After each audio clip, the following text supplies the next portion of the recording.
আসসালামু আলাইকুম গাইস, অনেকদিন পর আসলাম আমাদের জিরো পয়েন্টে। এখানে দেখেন কত সুন্দর ভিউ, বিকাল টাইম আর কি, দেখতেই তো পাইতেছেন। আর ওটা নতুন রিসোর্ট, আমাদের এখানে নতুন রিসোর্ট হইতেছে। দেখেন লাল ভাই সাহেব আমাদের দেখাও তো আপনি। আর আমরা সিলেটি লোক, এত শুদ্ধ জানি না, বুঝছেন।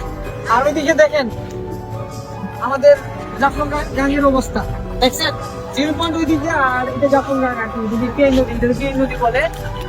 এখানে আসলাম আর কি, অনেকদিন পরে আসলাম, বলতে আসি সবসময় আসি, তবে এই জায়গায় নিচে নামলাম অনেকদিন পর, প্রায় মাসিক খানিক করলাম, উপরেই বেশিরভাগ থাকি। দেখেন কত সুন্দর ভিউ। গানটা মরে গেছে, এখন বর্তমানে পানি নাই। তো বর্ষাকাল আসলে, যখন বর্ষাকাল আসবো, আপনি মার্চের পর থেকে, মে মার্চ এরকম করতে গিয়ে বৃষ্টি যখন হয়, ইন্ডিয়াতে বেশি পানি আসে, তখন কিন্তু এই গাঙ্গের মধ্যে পানি ভরপুর থাকে। ওইদিকে ওই যে দোকানগুলো দেখতেছেন, এই যে দোকানগুলো দেখতেছেন, এই পরিমাণ পানি থাকে, এদিকে বাইশে যায় একবারে, বুঝছেন। আর আপনারা যে ঘুরতে আসেন, ওই এটা হলো জিরো পয়েন্ট, ওইখানে আপনারা কিন্তু যান বেশিরভাগ, বুঝছেন। ওই যে বাবু শহরটা এটা, আর ওইদিকে কিন্তু আপনার ওই যে এই সাইডে, ওই যে এই সাইডে মায়ের জন্য ওই উপরে, ওই নদীর উপরে ভালো চলতে একটা সুন্দর এরিয়া, এটা কেমন লাগে।